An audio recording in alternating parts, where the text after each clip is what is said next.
ઓમ નમો નારાયણ. હું અરુણાબેન પી ગોસ્વામી સુરતથી તમારું સ્વાગત કરું છું અરુસ કિચનમાં. તો આજે આપણે બનાવશું રવા સેન્ડવિચ. તો એના સારું આપણે આ રવો લીધો છે.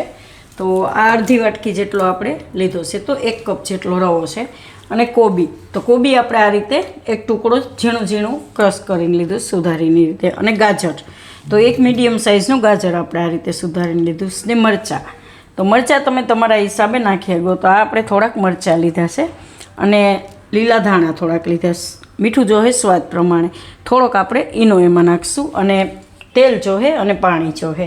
તો પહેલાં આપણે રવો પલાળી દેવું. તો આ રીતે આપણે આમાં રવો લઈ લેવું. એમાં આપણે બીજા બધા મસાલા નાખીશું.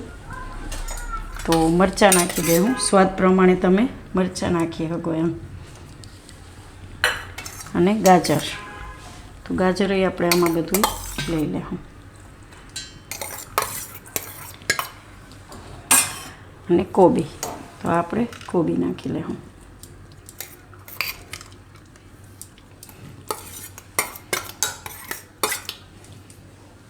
અને લીલા ધાણા આપણે નાખીશું થોડાક.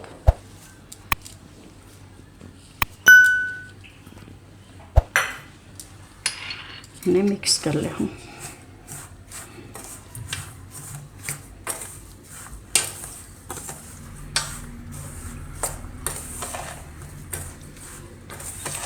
હવે આમાં આપણે થોડું થોડું પાણી નાખીને ખીરું તૈયાર કરી લેવું. તો આપણે વાટકીમાં જ પાણી લઈ નાખીશું.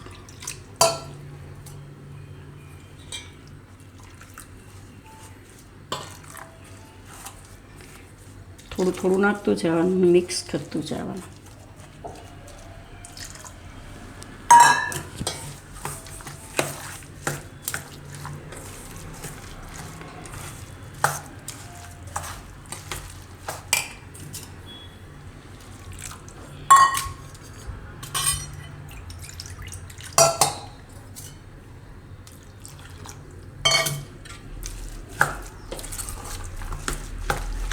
રવો પલળે એટલું આપણે પાણીમાં નાખવાનું છે.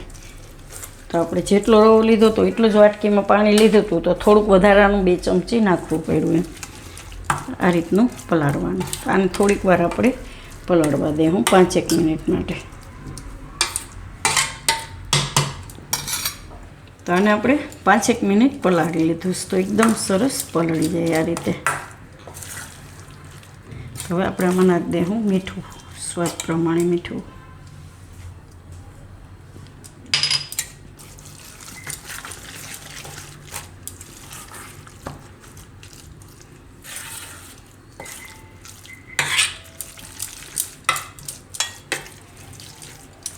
ને ઈનો નાખી દેવું. ને ઉપર થોડુંક પાણી નાખીશું. ને મિક્સ કરી લેવું.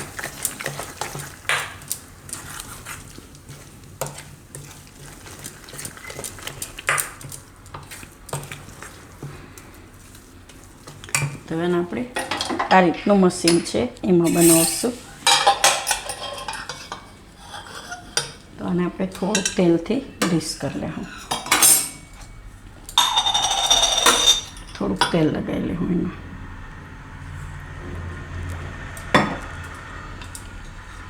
આ રીતે ફેરવી લેવું. તો 2 સાઈડમાં આપણે તેલ આ રીતે બસ ફેરવી લેવું.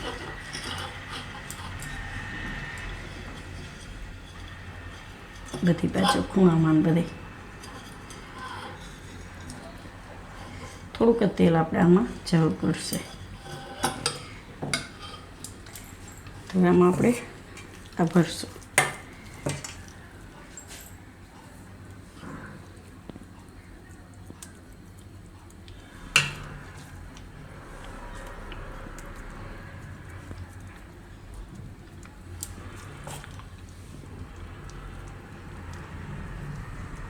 તો આ રીતે આખું ભરાઈ જાય એ રીતે આપણે ભરવાનું છે.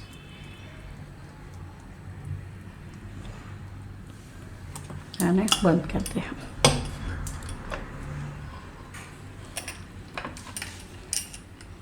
અને ગેસ ઉપર શેકવાનું છે.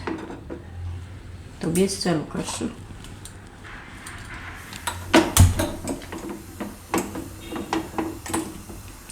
અને આ રીતે રાખીને આપણે શેકવાનું છે. થોડીક વાર એક બાજુ શેકાઈ જાય, થોડીક વાર ફૂલ ગેસ રાખશું, પછી ધીમો ગેસ રાખીને થોડીક વાર શેકશું એક સાઈડ, પછી બીજી બાજુ ફેરવી લેવું. આ બાજુ આપણે 2 મિનિટ શેક્યું છે, હવે એને ફેરવીને બીજી બાજુ શેકી લેવું આ રીતે.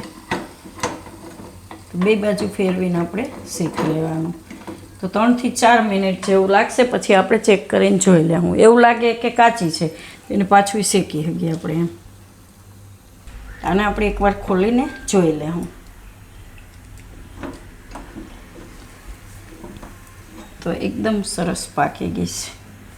તો આને કાઢી લેવું આપણે.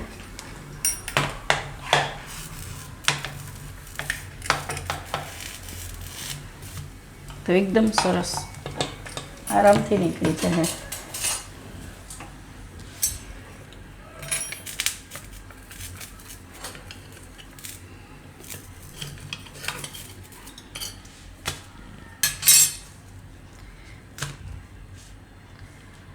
બીજી આપણે બનાવશું. તો આ બાજુ થોડીક વધારે પાકી ગઈ છે, એ તો આપણે ચેક કરતું રહેવાનું એમ થાય. તો બીજી આપણે એ રીતે મૂકી દેવું. અને આપણે કાપીને જોઈ લેવાનું.